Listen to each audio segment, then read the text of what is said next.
अस्सलाम वालेकुम नाज़रीन। आप सभी लोगों ने इस मीम बादशाह का चेहरा कहीं ना कहीं फेसबुक या किसी भी सोशल मीडिया पर लाजमी देखा होगा। लेकिन क्या आप लोग ये जानते हैं कि ये चेहरा किस शख्स का है? या फिर आप लोगों ने अदालत में पढ़ा ये लकड़ी का हथौड़ा लाजमी देखा होगा। लेकिन क्या आप लोग ये जानते हैं कि अदालत में ये लकड़ी का हथौड़ा क्यों पड़ा होता है?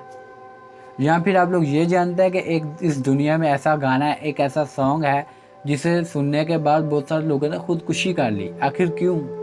तो दोस्तों, अगर आप लोग इन तीनों सवालों के जवाब नहीं जानते और इनके बारे में जानना चाहते हैं और आप लोग इस तरह की मज़ीद चीज़ें भी जानना चाहते हैं तो आज की इस वीडियो को लास्ट तक देखते रहिए, क्योंकि आज की वीडियो में मैं ये सारा कुछ आप लोगों के साथ शेयर करने जा रहा हूँ। आप सभी दोस्तों को पॉक्स फैक्ट्स की एक नई और दिलचस्प वीडियो में खुश आमदीद। तो यहाँ पे नाज़रीन, आज की फैक्ट्स लिस्ट में जो कि हमारे पास सबसे पहला फैक्ट है वो है एक सुपरस्टिशन के बारे में। क्या आप लोग जानते हैं कि आज से कई सदियाँ पहले एक सुपरस्टिशन, एक तोहम परस्ती को बहुत ज़्यादा माना जाता था।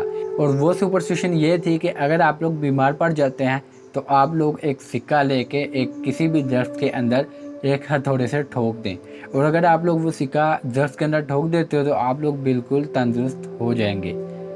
और ये भी कहा जाता था कि अगर कोई और शख्स आपको सिक्के को निकालने की कोशिश करता है तो जिस शख्स ने सिक्का ठोका होगा उसकी बीमारी सिक्का निकालने वाले को लग सकती है। लेकिन दोस्तों, हम सब लोग जानते हैं कि ये बिल्कुल गलत है, ये एक तवाम परस्ती है, क्योंकि सारी की सारी कायनात का खालिक, मालिक, कादिर अल्लाह ताला है और अल्लाह ताला ही हम सबको सेहत याब करने वाला है।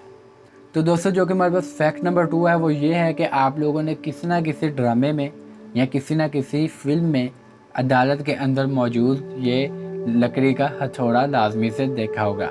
लेकिन क्या आप लोग जानते हैं कि ये अदालत में लकड़ी का हथौड़ा क्या करता है, क्यों पड़ा होता है?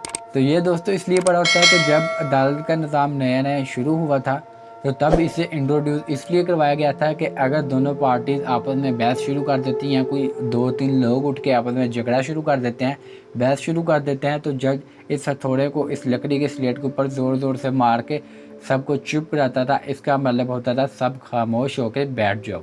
लेकिन अब कई साल गुजरने के बाद इसको एक ट्रेंड बना लिया गया है और इसका काम तो अदालत में कुछ भी नहीं होता, कोई इसे इस्तेमाल नहीं करता, लेकिन इसे एक सिंबल के तौर पे, एक जज की अलामत के तौर पे अदालत में रखा जाता है। Fact number 3। अब दोस्तों, जो फैक्ट मैं आप लोगों को बताने जा रहा हूँ ये फैक्ट आप लोगों को हैरान परेशान कर देगा।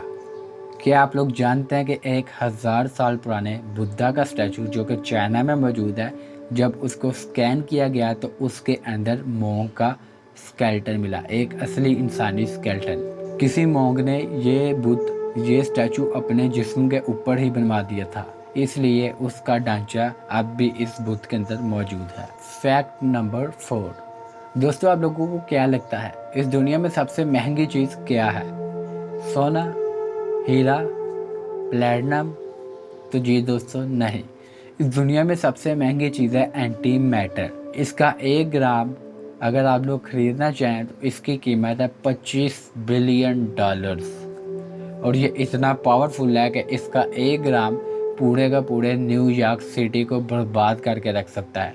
यानी अगर किसी भी शहर या किसी भी जगह का रकबा न्यूयॉर्क सिटी के बराबर है तो पूरा का पूरा उतना एरिया ये 1 ग्राम एंटी मैटर ही तबाह बर्बाद करके रख सकता है। तो अब दोस्तों, हम आते हैं अपने उस असली फैक्ट के ऊपर जिसकी वजह से आपने इस वीडियो को देखना शुरू किया।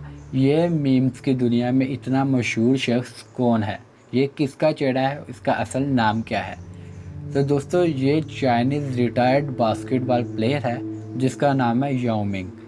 इसने जानबूझ के ये इस किस्म का चेहरा नहीं था बनाया। तो एक मरतबा इस बास्केटबॉल प्लेयर का इंटरव्यू चल रहा था और इस बास्केटबॉल प्लेयर ने उस इंटरव्यू में जब मुस्कुराया तो कुछ इस तरह मुस्कुराया और ये तस्वीर इंटरनेट पर बहुत ज़्यादा वायरल होगी। और वायरल होते होते फिर बहुत सारे लोगों ने इसके स्केच ड्रा करके इसको मीम में यूज़ करना शुरू कर दिया। लेकिन इस चाइनीज़ बास्केटबॉल प्लेयर का मीम्स की दुनिया में अपना ही मुकाम है। Fact number 6। दोस्तों, क्या आप लोग जानते हैं कि यूनाइटेड स्टेट्स यानी अमेरिका के अंदर बहुत ज़्यादा डेड बॉडीज़ को बड़े बड़े टैंक्स में लिक्विड नाइट्रोजन टेक्नोलॉजी की मदद से फ्रीज़ करके रखा गया है।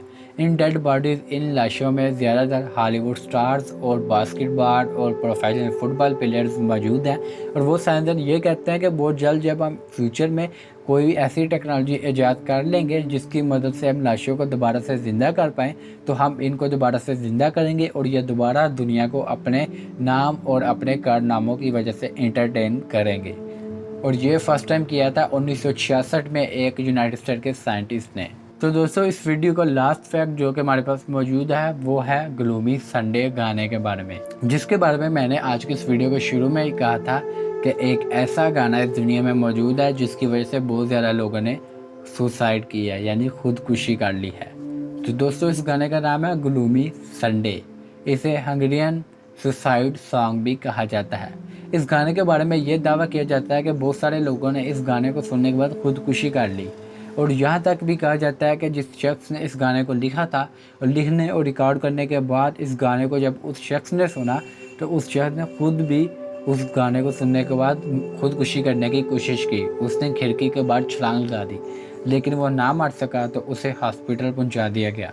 लेकिन फिर भी उसने सब्र ना किया और हॉस्पिटल जाने के बाद वहाँ पे मौजूद किसी चीज़ को उसने इस्तेमाल करके खुदकुशी करके छोड़ी। अब खुदकुशी क्यों की इसके बारे में तो कोई भी नहीं जानता, लेकिन ये ज़रूर दावा किया जाता है कि इस गाने को सुनने के बाद बहुत सारे लोगों ने खुदकुशी भी असल में की थी। और बीबीसी ने इन सारे के सारे केसेस को देखते हुए इस गाने को ब्रॉडकास्ट करने पर भी पाबंदी लगा दी। अब ये गाना बैंड है। Thanks for watching. अल्लाह हाफिज़।